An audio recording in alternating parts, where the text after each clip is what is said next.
Hey guys, Maven here, and you are somewhere in the ring. The following podcast is scheduled for one recording with no time limit. Making their way down to somewhere in the ring, Andrew Sanford and Ryan Sprague. You're going to be me for today, for some reason.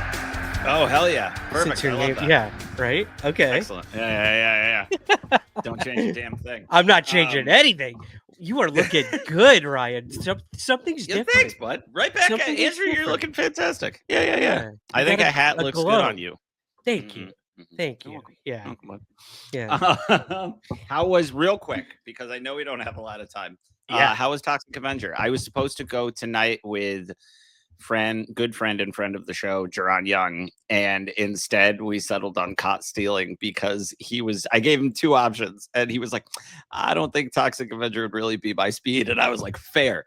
That's fair. I was like, I'm not going to drag you into a movie like that. I get it, man. It is not everyone's speed. It is Toxic Avenger. It is trauma. I loved it.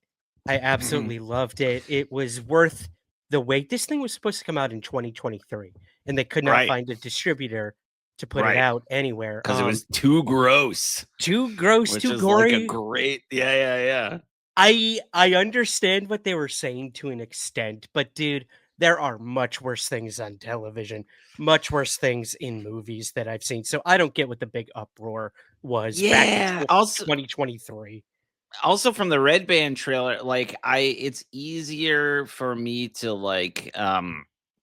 I really liked the new Final Destination, right? Like, I enjoyed it. And no, those aren't my favorite movies, but I thought that I had a lot of fun with that one. But it's easier to stomach because it's so CG. Yeah. I feel like CG gore kind of inherently should be easier to deal with. Like, if you watch a Brian Yuzma movie from the late 80s, like your Reanimators or your Society. Everybody watch Society. Have you ever seen Society? You have raved about this thing. I've watched previews. I've watched specials on it. I've never seen the actual movie. Don't watch specials on it. Don't watch anything about it. Watch that movie. Done. And get back to me. Okay. Practical effects, though, right? Yes. Yeah. This had, look, I'll say this. There was a little bit of CGI, but overall it was practical effects. And they are much more, they're a little hard to stomach, to be completely honest. But, dude. And I guarantee you that's in a literal sense, at least once, I would assume. Yeah. Yes, it is. But I'll say this. Peter Dinklage, Kevin Bacon, Elijah Wood, everyone just knocked it out of the park. They knew exactly what they were doing. And the guy who actually your business partner. My business partner, as it were. Yeah. I don't think I was going to let that go by. The guy who actually plays Toxic Avenger, though, because it is not Peter Dinklage under the makeup, actually, was astounding. Such a good actor. Cool. I don't have his name with me, but look up his work. He is amazing. He reminds me of like a Andy Serkis sort of person. Ooh, awesome. Knows how to use his body, knows how to work with a lot of makeup and even some CGI. So sick. Awesome movie. I highly recommend people go see it. And I don't know. I think Jerron might like it. I think he might like it. Yeah. Cool. Good to know. I'll let him know. We're gonna go look at Austin Butler shirtless instead. So that'll be what we're gonna do. Yeah. Hey, that was shot right in your backyard, wasn't it? Or somewhere? I believe so. I'm still that San Francisco Giants hat better be dirty by the end. But I'm gonna once I see the movie, I'm gonna stop talking about that. But it drives me nuts. But this isn't a movie podcast. That's somewhere on the screen where you will be talking about Toxic Avenger movie, Toxic Avenger, later this week. This is Somewhere in the Ring, where we talk about pro wrestling. I'm Andrew Sanford. This is Ryan Sprague, and we're going to dive right into our big focus of the episode, which was this weekend's PLE Clash in Paris, the last Peacock PLE. Do you smell that? It smells like croissants. I smell croissants. I love a flaky croissant. Some violin in the background. Ooh. I want to. This is going to. I want to look up a definition for something, and I was going to write this earlier, but the word Andrew is parfait. Parfait. Actually, perfect, which is what this PLE was. It was perfect. Incredible. The word I was looking up was jet lag. Okay. Which is defined as extreme tiredness and other physical effects felt by a person after a long flight across several time zones. That will come up significantly I'm during this review Okay. Of this PLE, which I'll just be upfront with. I did not care for. That's fair. Yeah. They can't all be winners, man. Like we've been on a hot streak with PLEs lately. They really have. And I'm sure, it's been well over a year at this point of us talking about different PLEs and things like that. And I was genuinely trying to figure out if there was one that I liked less than this one. And I don't know yet. Possibly, but there's some saving graces to this one. Of course, there are saving graces to a lot of things with pro wrestling, but let's dive into it. What was our first match? Our first match of the night was a really good opener, in my opinion. That was Roman Reigns versus Bronson Reed, and all this man wanted was his shoes back, man. That's all he wanted. But if Roman Reigns isn't closing a show, he's opening a show. He's been very vocal about that. And look, you mentioned that you texted me when we found out this is opening. So funny. Has he's talked about this before? He has. Yeah, he has said, cool. If I'm not closing, I'm opening. And the reason fun. You pointed out to me is what? You pointed out to me because he could get the hell out of there right after. Absolutely. In and out, done and done. I appreciate the hell out of it. This is the second one in a row. This is the second time. He's just like, get me out there immediately. I will put on a show, as he did. And this was I think this match did a lot for Bronson Reed. I think this match did a lot for Roman Reigns and sends him off in a good fashion. As I was texting you about in the middle of it, I was a little bummed. I mean, we're going to talk about finishes ahead of time all the time. I was a little bummed that Bronson lost, especially, but turning it into the angle that they then turned it into, which I think was almost the length of the match itself. The aftermath. Crazy. Was interesting. Yeah. So, we're speed running through this one tonight, guys, but basically really good match. I would say Bronson Reed was on the offense for 90% of this match. Roman he really was. Gave him time to shine, and he did, but by the end, Roman ended up getting the pin, getting his shoes back, but which was a lot of fun. Choking out Paul Heyman. Which I genuinely because you messaged something which I think is on the money, which is that they wrote Reigns off so he could go do Street Fighter. I'm not familiar with the character he's playing. I don't know how big a part in the movie he's going to be. I haven't played a Street Fighter game since Street Fighter 2, probably. But I'm familiar enough to know that, I think he's playing a somewhat main character, but my first response when you said that was well, this spells trouble for Cody Rhodes, whoever he's facing against WrestlePalooza, which I don't think he has even a planned opponent yet. I don't believe. Not to my knowledge, no. Yeah. So very interesting kind of stuff that he could be written out for that reason. And also had me thinking, who got injured earlier this year? I was trying to remember this because Reigns came back on a Monday Night Raw. Yeah, in Brooklyn, I think, or something like that. And I feel like it was right after someone else who was fighting against Seth Rollins got injured. And I couldn't remember who it was. But the idea was that someone just got injured, so they're bringing Roman Reigns back.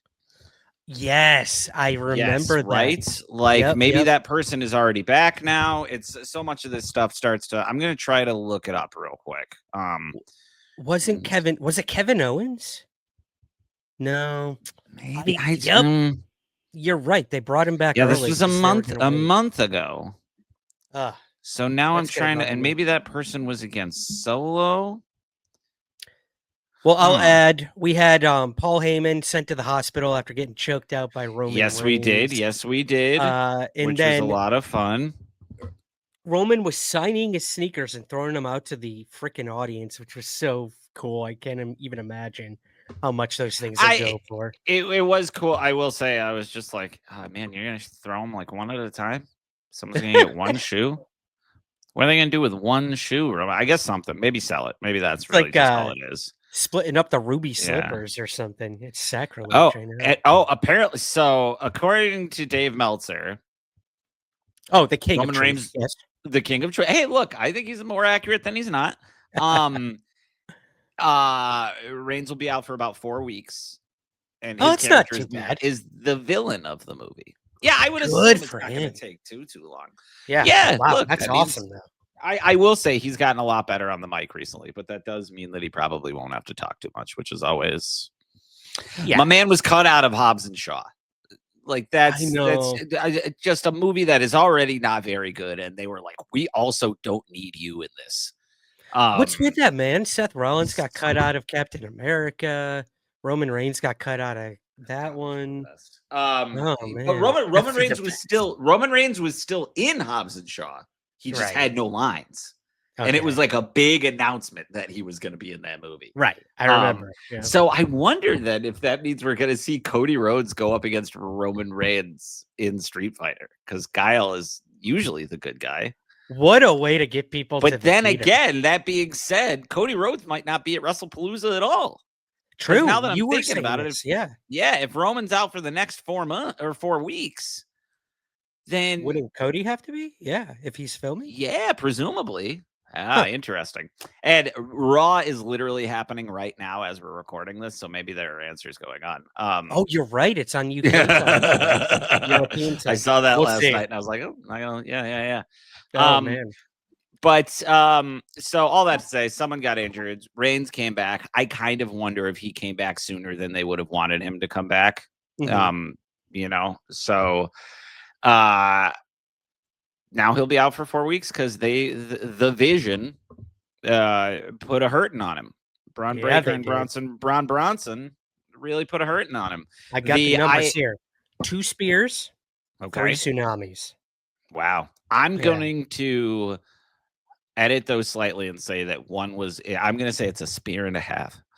Okay. I loved when Carlito got hit by that spear near the ring. Right? Remember when Roman Reigns came at it? I know. I miss him so much. Set a precedent that has yet to be made since, because every time since that Braun Breaker does one of those flying spears up against the ring, he like whacks them with his arm, and that's it. And then he falls off to the side, and it looks like ass. Does not look like a Carlito spear. No. And that there are moments like that peppered throughout the whole PLE where something is supposed to look intense and just did not hit. I will say the energy of this match, very good, right? Mm-hmm. Very good. And the aftermath, even with Jay coming out to help. Even though I will get into how I think the ending of the PLE was telegraphed beyond belief by actions that were taken on the PLE. But they came out, and I think because we just saw this. We just saw this happen to Roman at Royal Rumble. That's true. We just saw someone have to beat him up so badly that he cannot come back. So to that end, while I do, and you were like, this is going on too long, which I understand. It was one of those things where I think their hands were forced a little bit. They were like, this has to be worse than the last one. Somehow. Yeah. So, well, it was a lot. It was a lot, man. It was like post-match had to be at least 50 minutes long, which was just crazy. It should have been its own PLE. So long. But yeah. Roman's gone, baby. Roman is gone. The Vision looks, I will say this, even though it might have not been the best spear, like what they did to Roman and Jay made him look pretty vicious. I'm not going to lie. It's the most vicious the Vision has looked so far, in my opinion. The Vision comes out of aside from like Roman, I think the Vision benefited the most from Clash in Paris, and I think by like leaps and bounds, which will be like good, but we'll get into it. So yeah, I liked this match. I give it like a solid A. Like anytime we get to see Roman Reigns put over somebody like that in a way that feels very unique to Roman Reigns is always fun. I love Bronson Reed, and I love that he's getting this kind of spot. Yep. Agreed. And getting to have that much of a fight with Roman Reigns. I think that at least while I would have loved to see him win, because I don't think that costs Roman Reigns anything if he did. I like that it was a clean finish. Yeah. And that it's still, like Bronson Reed took him to task. I thought that was fun. Yep, and he can brag about that for God knows how long. Absolutely. Yeah, I'm gonna go with an A as well, buddy, for sure. Mm-hmm. This was awesome. I loved it. So Street Profits coming out in Badlands gear, baby. Borderlands. What did I say? Badlands? You said Badlands. It's okay. Badlands is a thing. Right? That's another TV show.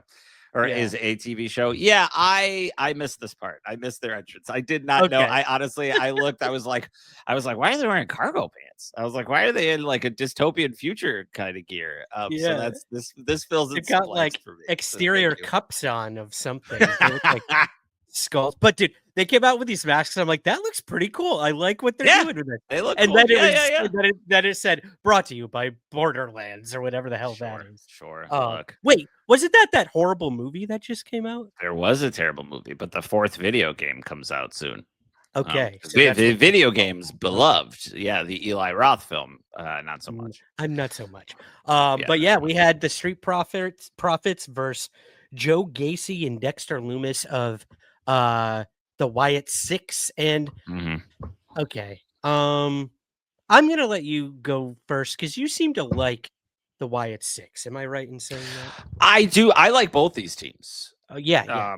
And I thought this match was kind of embarrassing, which is like an ongoing theme for the night for me. Everybody seemed tired. Everybody seemed jet lagged. Now here's to really play into this. And I don't know what everyone's schedule has been, right? But there was someone recently, I forget which wrestler it was, talking about how because these guys don't wrestle as many dates anymore, it's harder for some of them to become better professional wrestlers, right? Right. They don't do as many, what are they?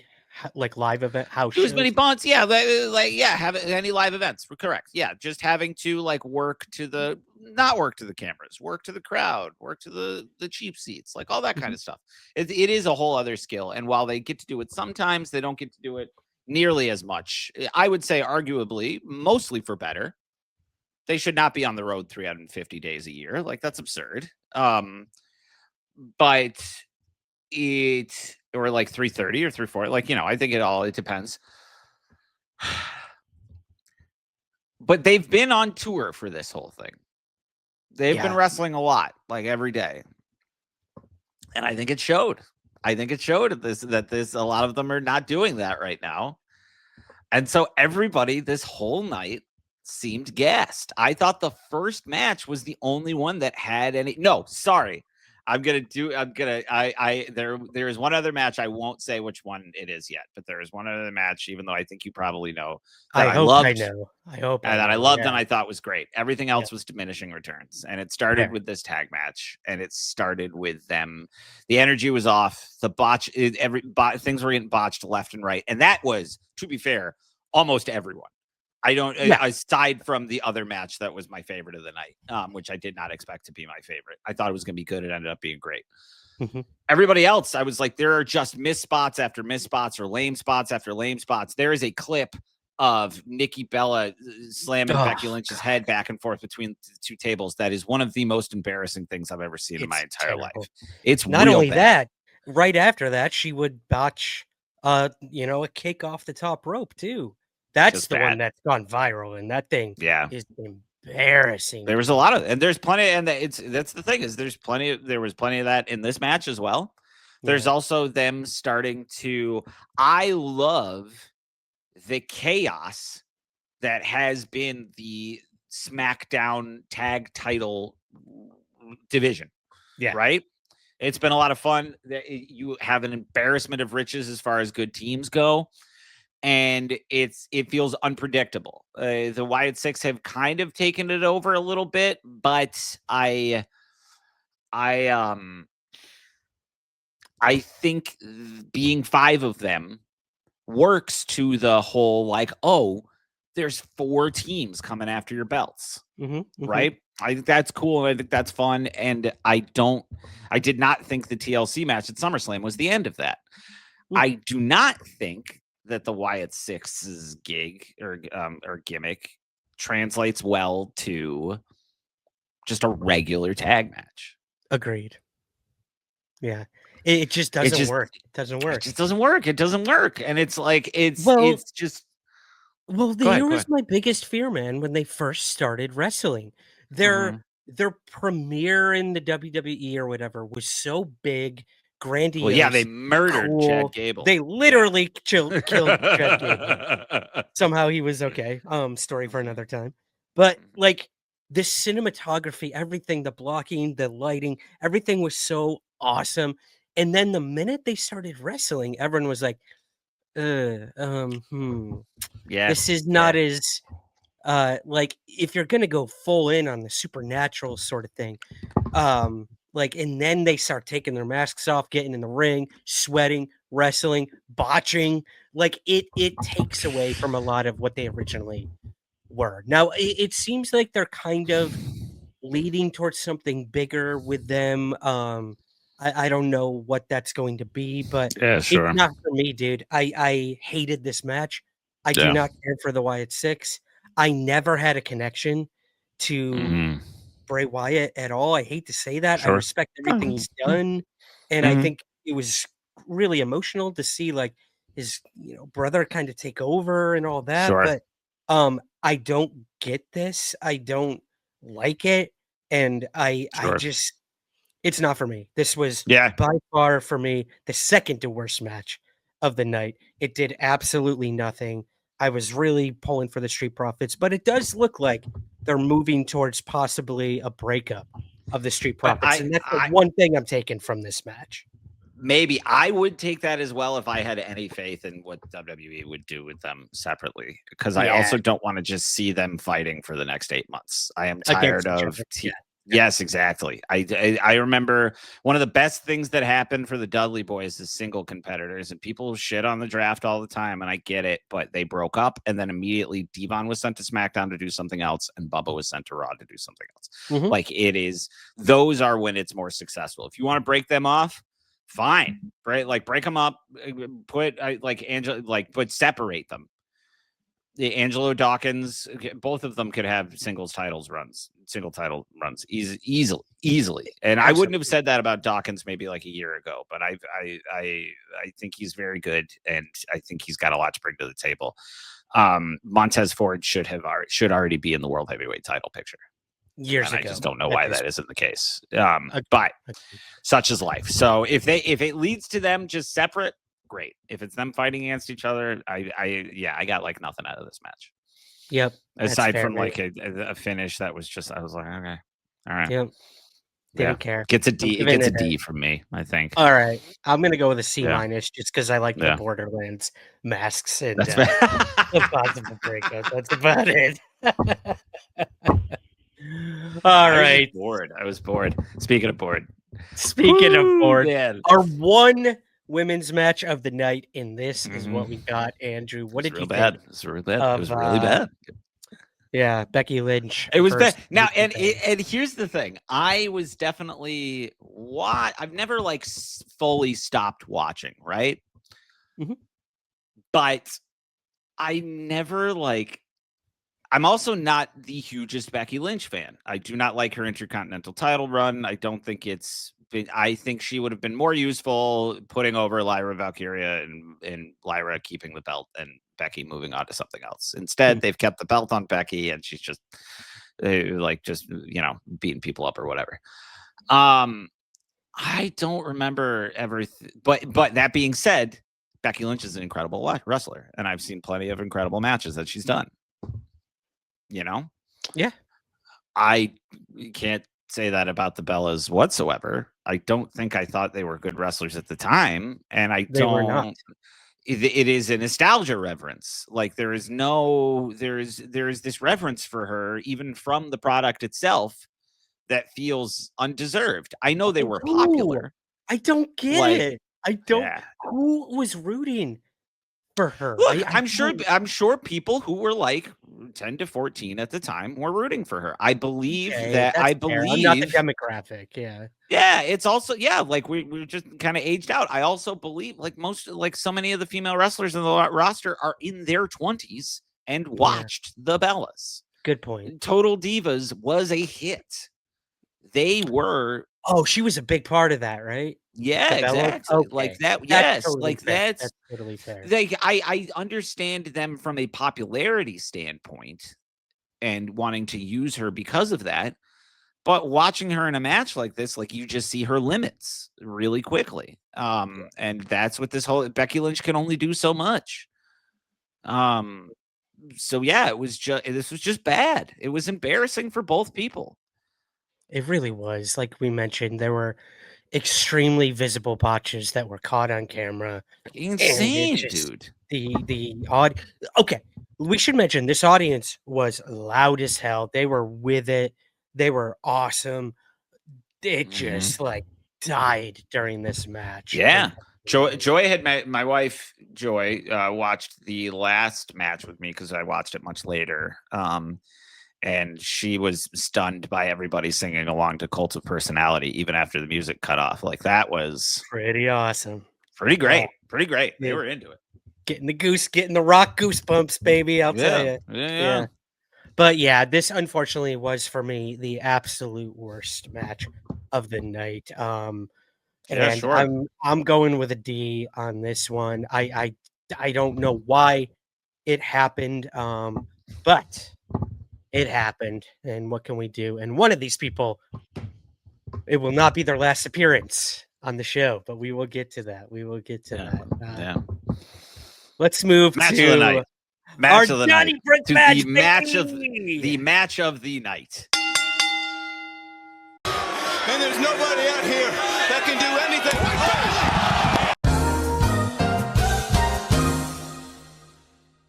Hey, what's going on, guys? Ryan Sprague here from Somewhere in the Ring, and Andrew and I just wrapped an awesome episode of the podcast. We can't wait to share it with you soon, but before we do that, we need your help. We need your ratings and reviews, specifically on Apple Podcasts and on Spotify, the two largest platforms in the world to get podcasts. Now, we are a small independent podcast, and we are going up against some pretty big hitters in the wrestling world. So in order to get featured, in order for us to find new listeners and gain visibility, we need your help. And that starts with a rating and a review over on Apple Podcasts or on Spotify. It takes just a couple moments, but it means the world of difference to us. So, from Andrew and I, thank you so much for your unwavering support. We can't wait to keep doing the show, and we hope you will consider a rating and review for us somewhere in the ring.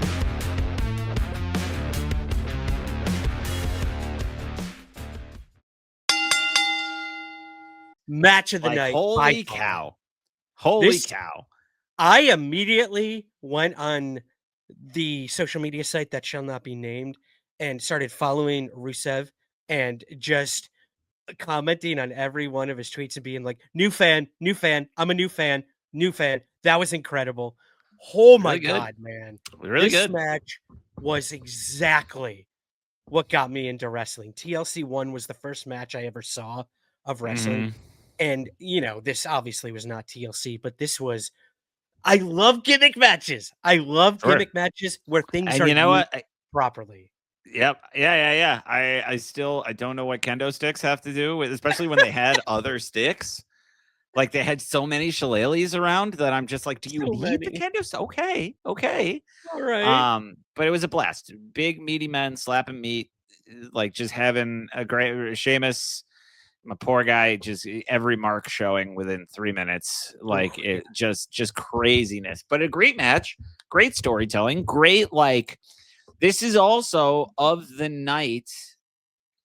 Like the Roman Reigns and Bronson Reed storyline is relatively new because he only came back like a month ago, right? I feel like the Rusev Sheamus stuff has been going on longer. And it felt like a good culmination of what they were going through, which is what PLEs are supposed to be for. But because we have them all the time, sometimes it's just like, well, here's just a match you could see on Raw, really, when it comes down to it. So that's a good point. Like this would have been an easy Raw or SmackDown match, but they gave it a PLE caliber. Yeah, sorry, because no, I would argue this could only be done at a PLE. For sure. The two matches that preceded it are like main events on a weekly show or an opening match on a weekly show. This one, it felt special. It had a PLE feel to it. It had the video package was good. It felt like it was doing what it was supposed to be doing and not just forced in there to fill time.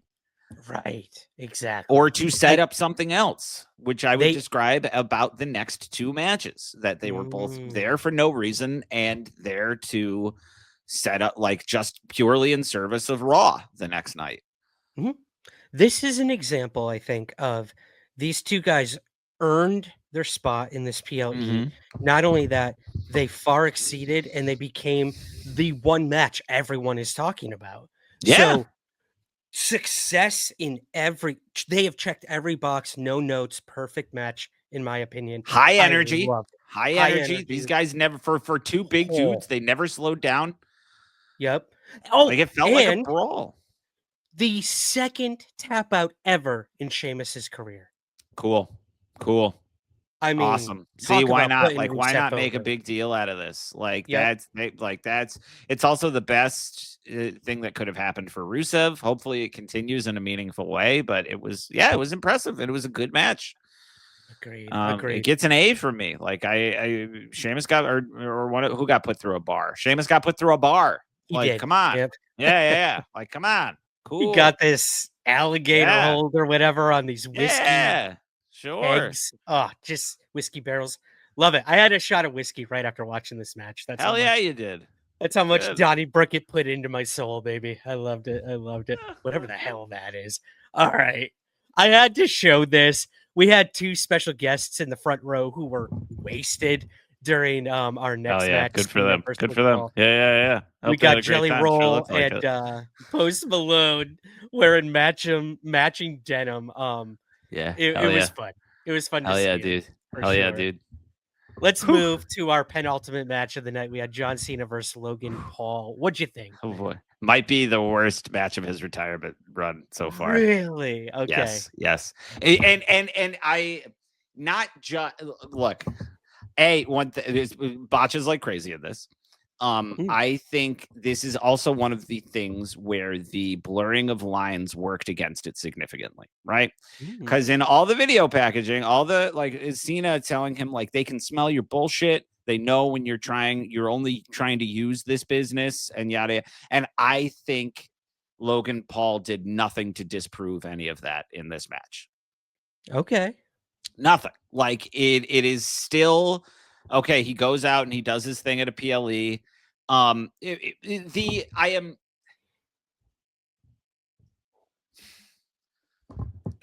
Momentum is real, right? And I was watching a lot of American. Says that. Yes.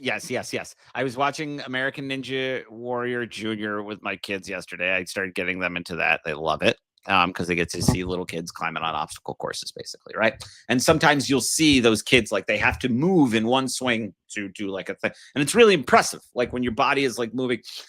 And there was a period of time when Logan Paul's stupid little front flip clothesline did that, and he just doesn't anymore. It's supposed to be you're doing this front flip, so it launches you into a clothesline, and then it's more effective. Yeah, I swear to God, every time that he has done it in the last couple of months, he basically just does a front flip and then jumps at somebody to do a clothesline, and it stops completely. It looks bad. I don't know. Maybe if you wrestled more than once a month, this wouldn't be a problem. It is him going up against one of the greatest workers ever, and him trying to act like he's more than just a novelty act, and he's not. Yeah. He's just not. This is the biggest example of that yet. He should not have had this match. He did not deserve it. And there was nothing extra into it. There wasn't even a special. It was him trying to be I'm going to be a wrestler for this one. And he's not. They can wrestle as long as they want. They can wrestle for 40 minutes. I don't care. He still is not John Cena. He's not anyone else that John Cena has faced this year. It was a waste of time. It felt like they were just well, shit, John Cena has to have a match this pay-per-view. And apparently he likes Logan Paul. Fine. whatever. Like, they can be friends all they want. But it just, when your whole thing is you going, no, I'm actually a wrestler. I don't just do this part-time. They keep playing the same clip of him saying, I bring 100% to every PLE. Just like, shut up. That's not something to brag about. Wrestle more Raws. Don't just show up and sucker punch somebody and run away. Because his ceiling has been met and kept, and like is starting to like move down on him the more he does like this, in my opinion. It's like that trash compactor in Star Wars. Yes, exactly. Like, and at one point there was a time where I thought, you know what, he's getting his thing, he understands. When there's no, because I also think, was this the first time that he's never had a social media star interfere on his behalf? Yeah, so I think what he was going for with this is, like you mentioned, I'm just wrestling. I'm wrestling. Sure. No cheating. I'm gonna tell a story. No gimmick, no drone or whatever nonsense. None of it. Yeah.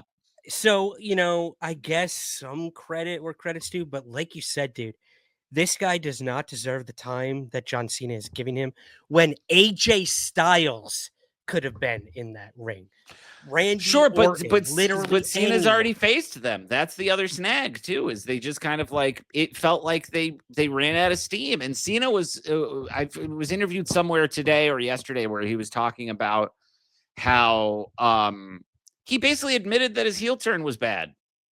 Yeah. Like, and like by saying that sometimes you have to listen to the fans and like switch. That was basically what he said. And I'm like, okay. Cool. Like I just thought this was a bad match. I thought this was I was surprised it was so late in the show. Because I agree. Yeah. I was not expecting this to be the second to last match. No. It just kind of had no momentum. It didn't feel special. It just felt like exactly what they had been saying, which was Logan Paul is not a wrestler. He can do things. He can hit spots. He's not a wrestler. He doesn't do it enough. End of story. So I would have to agree. Yeah. I'm gonna give it a C.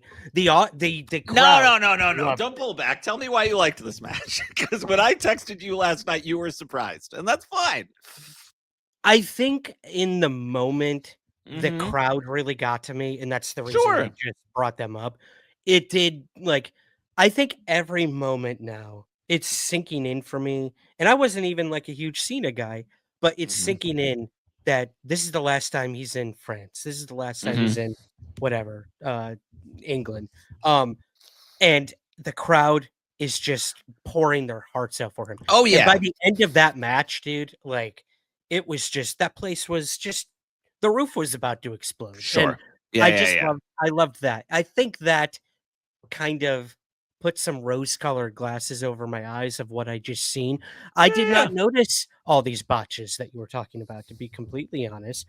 I saw Logan Paul trying to tell a story. I saw Logan Paul trying to emote for once, and almost look humble by the end of the match. That's not to say that I think it's good or that that's what I think, I'm with you.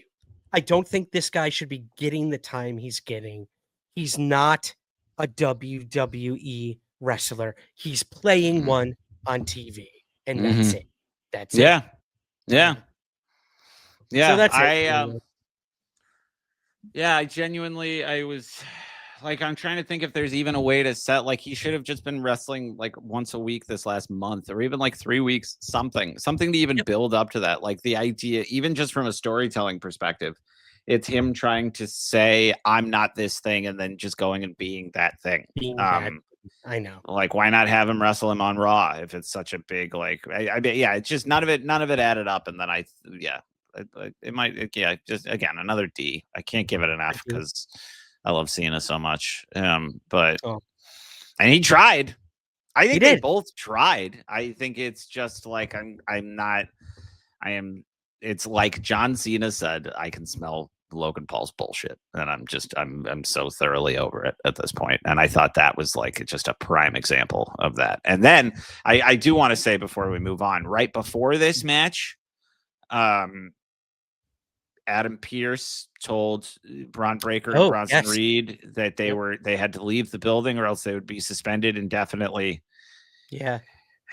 They had that. We also had Jey Uso coming out and getting hurt ahead of time. It was just at a point where I know I had my prediction. I was like, oh, Punk could win. I was just with an hour into this PLE, I was like, oh, Seth Rollins is leaving with the title tonight and maybe a new member of the group. Like, I texted you that. You called it. You called it. I was like, no, no, they're just going to send them out of here so they can get somebody else in.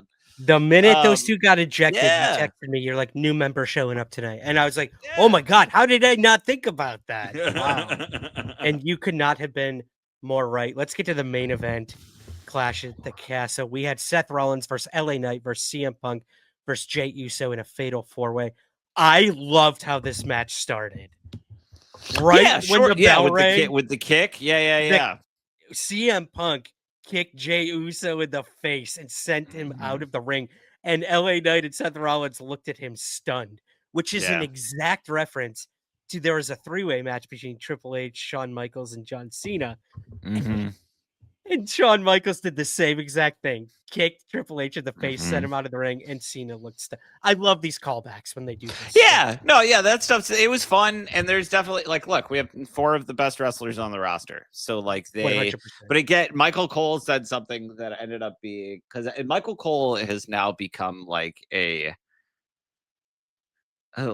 source of foreshadowing for some things. But he said early on, he's like, oh, the easiest way to wrestle in a fatal 4-way match is to try to turn it into a singles match. And I was like, what? Since when? And then lo and behold, this match turned into a Royal Rumble at certain points where it's just like 2 people are resting after not going through a table. CM Punk, not his fault. I just thought that was very funny. I don't know if I've ever seen a table do that before. That was not break all the way. You can't snap into a Slim Jim that easily, baby. It was WrestleMania 40. Remember that Philly street fight? The table never broke. Oh, kinda. That sounds about right. Oh, poor Karrion Kross. Not a work. Not a work. Everybody. Not a work, guys. He's gonna be in Defy Wrestling. Shout out Defy Wrestling. Anyways, sorry. So I just this was another one where I was like, I think everybody's tired. I was like, I think everybody's pretty tired. And it's something that I thought could have been like a fun thing to lift everybody up. That only lifted up Seth Rollins and his group. Him going around and doing the stomps to LA Knight and Jey Uso to take them out of the match in the last little bit, I thought was weak. And I was like, poor LA Knight, man. I was like, why did they force him into any of this if this is how they're going to treat him the entire time? Like, he has been an afterthought for everything. Dude couldn't even hit a table spot. Rollins couldn't have taken that bump. Why not? He's such a good sport, though. Instead, he gets up well before they timed it in such a way that LA Knight is just clearly jumping onto a table. Like, it's just Oof. Baby. I will say this was, and this even goes for the Nikki Bella and Becky Lynch match. This was the match that I checked out the most. I was on my phone. I was editing a podcast while it was happening. I just lost interest, and I think you're right. I think a lot of these wrestlers visibly lost steam, and it showed as the show. I mean, CM Punk shows all the time how his wristwatch monitors his sleep or his smartwatch monitors his sleep, and he's not been sleeping well while he's on tour. And he posts that a lot, usually after a PLE or something, which makes sense. But it's just you guys are tired. Yeah, you're tired. They're tired, dude. It catches up. I go back from the UK to the US a lot, of course. And it takes days to recover from stuff like that. Either way. So I don't know how these guys can and then this is just the matches. They're doing events before, after. They're getting stalked at their Uber cars. That's a story. Guys, stop touching strangers. Stop touching strangers. Good Lord.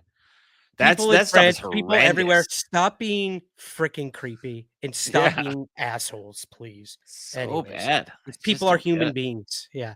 Anyways, should we get to the end of the match?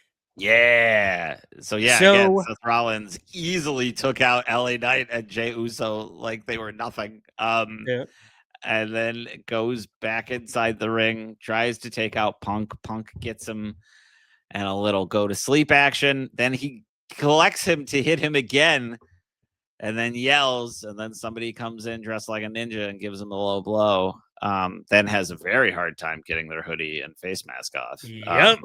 Which is always like that's just one of them. I'm like, come on, yeah, like you should just practice that a little bit.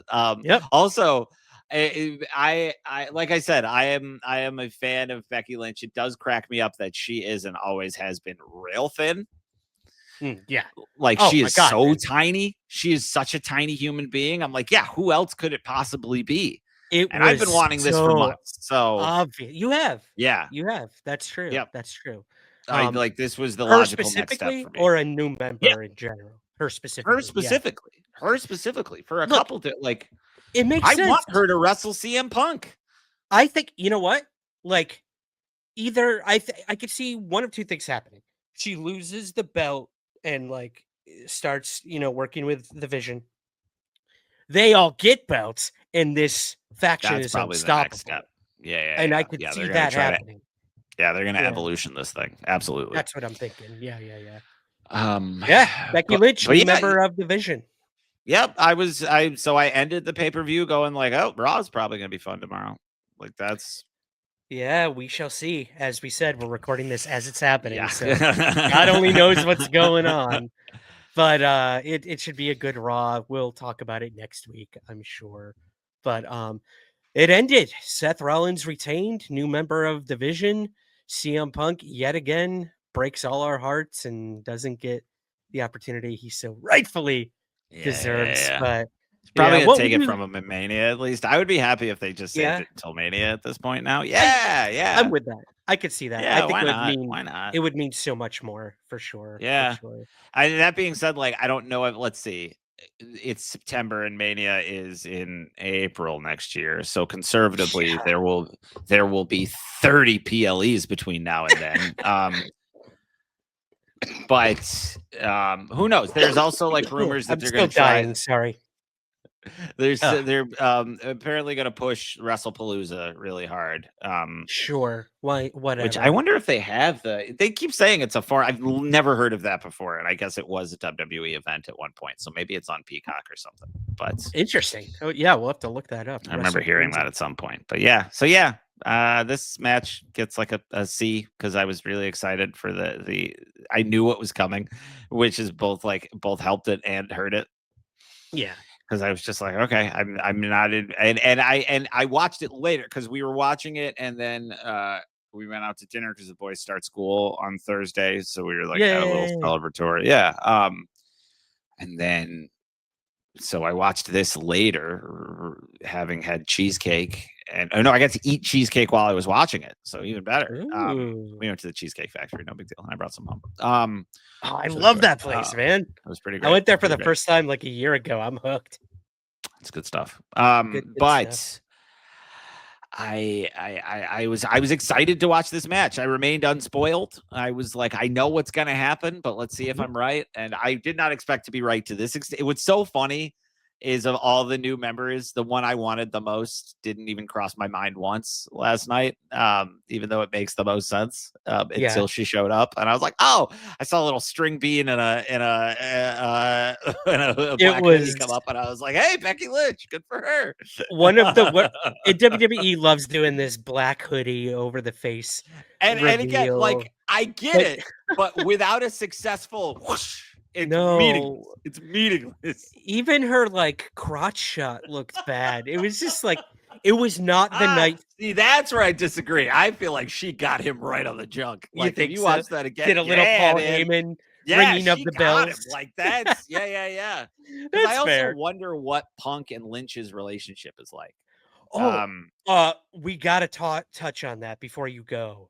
Oh, what? A lot of people believe that this is leading to the return of AJ Lee, CM Punk's wife. Yes. Okay, that makes sense. I saw a headline, but I didn't click. But that makes a lot of sense. Especially when Punk was leaving the arena, there's footage of him grabbing a sign that someone had in the audience that said, AJ come back, and Punk stared at the sign for a solid like minute and Hell then yeah. showed it to the camera. And Hell then, yeah, like, dude. Hell so yeah, dude. I think this is leading to a possible tag team co-ed tag team match. Hey, look, I'm fine with that. I want Punk versus Becky Lynch. You're going there. Tired. I am tired of Rip female that wrestlers genderized to wrestle Band-Aid off, male baby. wrestlers. It makes no goddamn sense. It just doesn't make any sense. I get It's it. pretend. Yeah, It's all make believe. Like I'm with it's like I still see clips from that Penta Chelsea Green match from a decade ago. So good. Like things are possible. Just do it. Yeah. Just do it. Stop being cowards. I don't understand. That is still one of my biggest hangups with the WWE. They even fixed it in the goddamn games. like come on. So I don't know. If the games are doing it, it's time. For real though. For real. Like just do it. Like put Rusev against Nia Jax. I don't know. Yes. What's up? What would you give Clash? And I'm trying to get you out of here, buddy. I know you got to go. Yeah, that's fair. Thank you. Joy's actually here, so she's getting in the boys right now. That's why I've been lingering a little. But I do have to go because I have to get ready for work. I keep forgetting that because I don't usually work on Mondays. I give this. I'll give it a C minus. Like, okay, I think it would be a one D of your least favorites so far. Yeah. It really was. It really was. I was bored. My kids were bored. Like we were just like, this is not. Yeah, it just wasn't much. So C minus. Okay. Yeah, I'm gonna go with a C. I'll be a tiny bit more generous. Again, man, those Borderland masks. I'm loving it. Keep them. I don't care how long that sponsorship goes. Keep them. Keep those masks. Street Profits. I loved it. But Donnybrook match of the night by far. Hell yeah. Congratulations to Sheamus and Rusev. They saved this PLE. Crushed it. So, yeah. Yeah. All right, that's it, baby. We are done with our Clash in Paris review, guys. Make sure to go hit like, hit subscribe on YouTube, rate and review on Apple, Spotify, do all that good stuff. Check us out on all our social media. Andrew, you got anything before we go, buddy? I got if you're in Brooklyn this Friday, I will be playing, or if you're in New York City or New York or the surrounding area, and I think this will come out this week, Friday the 5th, I will be playing Christian Thompson in the Devil Weareth Prada, a Wintour's Tale over at the Rat NYC. Look, I have done a lot of shows with the Rat. I did not write this one, Maura Lefebvre. Oh God, she's gonna kill me for pronouncing her last name wrong, but I always say it wrong in person. Lefebvre wrote it. It's incredible. She's incredible, and I get to play a heartthrob, presumably because the resident heartthrobs in the group are not available, which is, I know for a fact what happened last year. No, that's not what it No, because I inquired. I was like, what happened? Was Keith Rubin not available? And then they were like, oh no, he wasn't. Yeah, he wasn't. I was like, oh, surprise. Love you, Keith. I love you, Keith Rubin. I've never met you, but I'm sure you're a wonderful person. Producer and star of Pay the Tithe. Yes, very handsome gentleman, as is the guy who plays Christian Thompson. He looks like a lion. I exist, but I get to wear I shave my chest, I shave the whole face, and I get to pretend that I'm arrogantly handsome for the show. Look, some of my best work. So come see it. I will say this: you are an incredible actor, but you don't have to act hard, buddy. You don't have to my act hand. hard. Thank you. It's true. I do have latent arrogance. It's in there. What do you got going on, Ryan? I will be reviewing Toxic Avenger over on Somewhere on the Screen this week. So go subscribe to that. Somewhere on the Screen. You can find it along with Somewhere in the Ring and Somewhere in the Skies over at the SPU, the Somewhere Podcast Universe. Check out thespu.com. Other than that, baby, I am just riding it high over at Spectre Vision Radio right now with Somewhere in the Skies, pumping out UFO content left and right. And the future looks bright for everything over there, everything over here. And I can't wait to come back next week with a very special episode with you and a special guest. Fingers crossed. I was about to say, I was almost going to say something, but then I was like, who knows what's going to happen in the next 24 hours? So Anything can happen. Anything can happen. Special guest nonetheless. It might just be you and me, and we are the special guests. Amazing. Ryan Sprague, thank you so much for joining me today on Somewhere in the Ring. Andrew, you look great. I'm impressed with how much facial hair you're able to grow. Yet no chest hair. What happened? Mine is limited. So don't worry. Ring that bell, baby. Ooh, nice. Excellent. I Church like bells. that. I appreciate it. That. Yeah. I'm gonna start saying more complicated bells for you to have. Thanks. I really appreciate You're that. welcome. You're welcome. Right. You too, church bells. Church bells.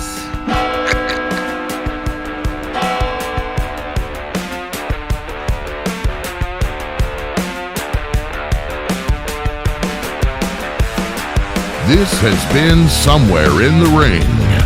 Thank you for listening. Subscribe wherever you get your pods, and be sure to rate and review on Apple, Spotify, or wherever possible. We'll see you again soon, somewhere in the ring.